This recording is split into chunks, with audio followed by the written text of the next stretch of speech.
بسم اللہ الرحمن الرحیم والصلاة والسلام علی رسول الکریم وعلی آلہ وأہلہ اجمعین۔ معزز سامعین، میرے محترم بھائی بہن، دوست، احباب، بچے بچیاں، تمام اہل ایمان کو میری طرف سے سلام ہو۔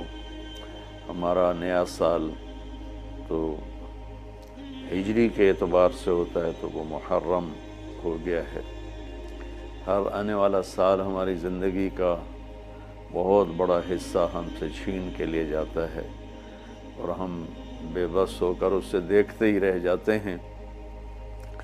دنیا کی ہر چیز پر ہم نے اپنے پہرے بٹھائے ہوئے ہیں، لیکن وقت اور زندگی جو سب سے قیمتی سرمایہ ہے، روزانہ ہم سے گردش دوران، سورج اور چاند کی گردش، دن اور رات کا ہیر اور پھیر، کہ ہماری زندگی ہم سے چراتا چلا جاتا ہے۔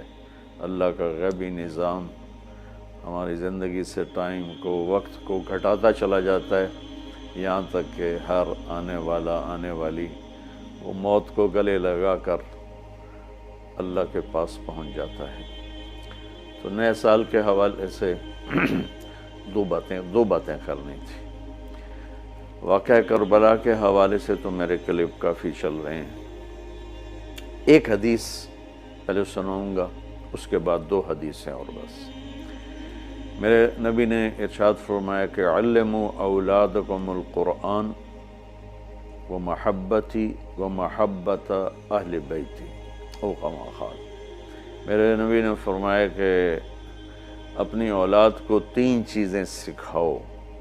ایک قرآن سکھاؤ کہ قرآن زندگی گزارنے کا طریقہ بتاتا ہے۔ میڈیکل سائنس ہو یا انجینئرنگ سائنس ہو یا کائنات کا کوئی بھی علم ہو، وہ انسان بننا نہیں سکھاتا۔ اناٹمی پڑھ کے ڈاکٹر بن جائے گا، انسان بننے کے لیے قرآن پڑھنا پڑے گا، سیکھنا پڑے گا۔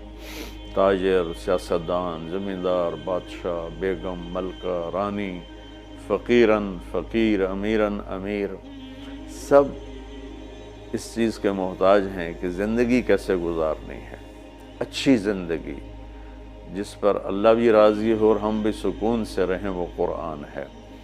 کہ قرآن ان ھذا القرآن یہدی للتی ہی اقوم، یہ دعویٰ صرف قرآن کا ہے۔ میرا اللہ فرماتا ہے کہ صرف قرآن ہی ہے جو تمہیں صحیح زندگی گزارنے کا طریقہ بتاتا ہے۔ ہمارے گھروں کی زندگی انتشار کا شکار ہے۔ شادی ہوتے ہی طلاقیں ہو رہی ہیں، طلاقوں کی ریشو بڑھ رہی ہے کہ والدین اپنے بچے بچیوں پر صرف پڑھائی پڑھائی پڑھائی، اور ہمارے پاکستان میں پڑھائی تو ہے نہیں، صرف کاروبار ہے۔ تو بچے بچیوں کو پتہ ہی نہیں ہوتا جب شادی ہوتی ہے کہ زندگی کیسے گزارنی ہے۔ ایسے والدین کو بھی نہیں پتہ ہوتا کہ ہم نے اپنی اولاد کو کس بنیاد پہ کھڑا کرنا ہے۔ تو قرآن وہ زندگی بتاتا ہے جس پر چل کر ہر بڑا چھوٹا، بڑی چھوٹی خوشگوار زندگی گزار سکتے ہیں۔ تو آپ نے فرمایا کہ اپنی اولاد کو قرآن سکھاؤ۔ دوسرا فرمایا وہ محبتی، اور میری محبت سکھاؤ، کہ آپ نے فرمایا لن یؤمن احدکم حتی اکون احب الیہ من الناس وولدہ ووالدہ اجمعین۔ آپ نے فرمایا کہ اگر تم چاہتے ہو کہ تمہارا ایمان مکمل ہو تو میری محبت اپنی ذات سے، اپنے والدین سے، اپنی اولاد سے اور پوری دنیا کے انسانوں سے مجھے سب سے زیادہ پیار دو گے تو تمہارا ایمان مکمل ہوگا۔ تو اللہ کے نبی کی محبت کے بغیر ایمان کامل ہو نہیں سکتا۔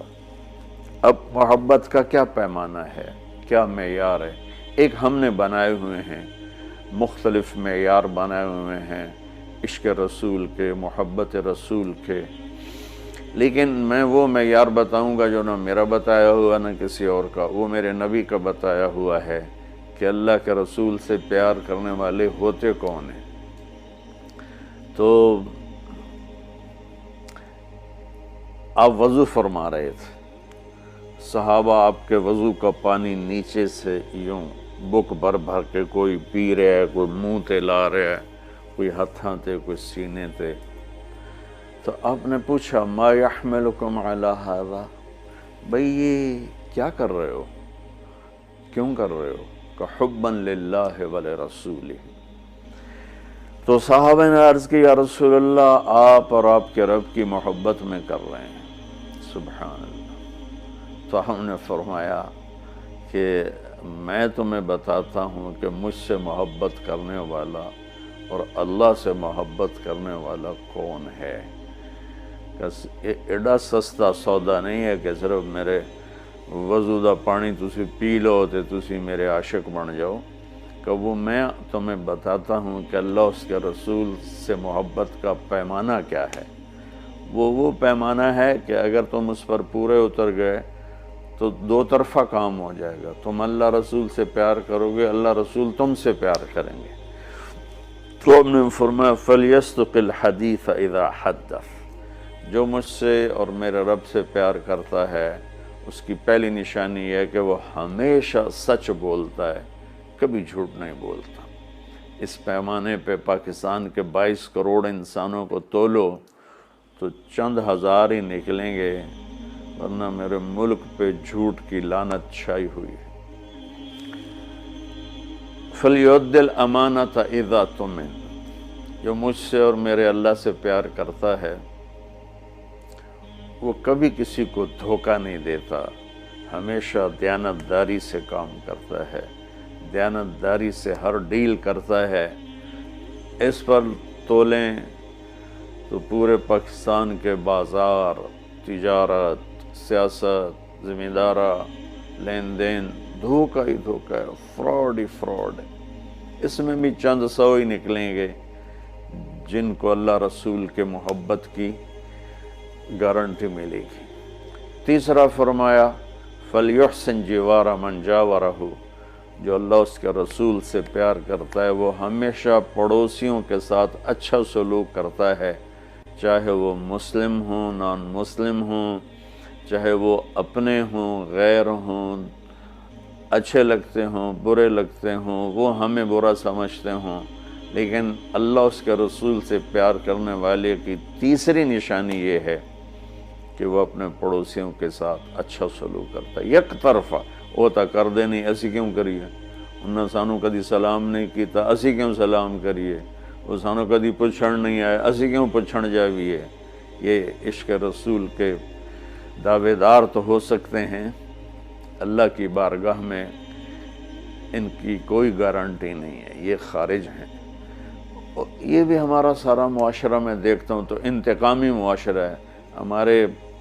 ہمارے علاقے کی مثال ہے جی، قدمہ دے قدم ہون دن، کیا مطلب کہ جو ہمیں پوچھنے آئے گا ہم بھی پوچھنے جائیں گے، جو ہمیں سلام کرے گا ہم بھی سلام کریں گے، جو نہیں کرے گا تو ایسا کیوں کریے۔ یہ میرے ملک کے اخلاق یہ ہیں، اور میرے نبی فرما رہے ہیں کہ مجھ سے محبت کی تیسری نشانی یہ ہے کہ وہ یک طرفہ ہو کر اپنے پڑوسیوں کے ساتھ اچھا سلوک کرتا ہے۔ تو اس حوالے سے نیا سال شروع ہو رہا ہے، ہم قرآن سیکھیں، اللہ کے نبی کی محبت سیکھیں۔ تیسری چیز فرمائی وَمَحَبَّتَ أَهْلِ بَيْتِ، اور اپنی اولاد کو میرے اہل بیت کی محبت سکھاؤ۔ سبحان اللہ، اس کے بغیر نہ ایمان مکمل ہے، نہ زندگی مکمل ہے، نہ راستہ طے ہوگا۔ کہ آپ نے فرمایا غدیر خم کے موقع پر جب آپ حج سے واپس تشریف لا رہے تھے کہ میں تم میں دو بڑی بھاری چیزیں چھوڑ کے جا رہا ہوں، اگر ان کو مضبوطی سے پکڑ کے رکھو گے تو کبھی گمراہ نہیں ہوگے اور مجھ سے عامل ہوگے۔ خلاصہ کے طور پر ایک میری کتاب اور ایک میرے اہل بیت۔ تو ہم نے قرآن کے ساتھ بھی ناانصافی کی ہے اور اہل بیت کے ساتھ بھی ناانصافی کی ہے۔ درد سے کہہ رہا ہوں یہ بات، میں فرقہ واریت سے بالا تر ہو کر یہ بات کر رہا ہوں کہ ہمیں اگر ان کے گھرانے سے پیار نہیں ہے تو وہ کیا ایمان ہے اور کیسا ایمان ہے۔ تو اللہ اس کے رسول نے جو محبت کی نشانی بتائی ہے وہ بھی میں نے بتا دی، اور جو اللہ کے نبی فرما رہے ہیں کہ 3 کام اپنی اولاد کو سکھاؤ: قرآن، میری محبت، میرے اہل بیت کی محبت۔ تو آؤ بھائی، ہم اپنے ملک کے لیے بھی ایک اچھے پاکستانی بنیں، سچ بول کے، دیانتداری، محبت، ایثار، وفا، صحیح تولنا، صحیح بولنا، اور ماں باپ کی خدمت، بیوی کے ساتھ اچھا سلوک، اولاد کے ساتھ محبت، یہ سارے وہ چیپٹر ہیں جو اس وقت بالکل ادھورے پڑے ہوئے ہیں۔ اور صرف نماز پڑھ لینا اور حج عمرے پہ زور لگا دینا بہت اچھی بات ہے، میں کسی نیکی کی قدر نہیں گھٹانا چاہتا، لیکن اور بھی دکھ ہیں زمانے میں محبت کے سوا، راحتیں اور بھی ہیں وصل کی راحت کے سوا۔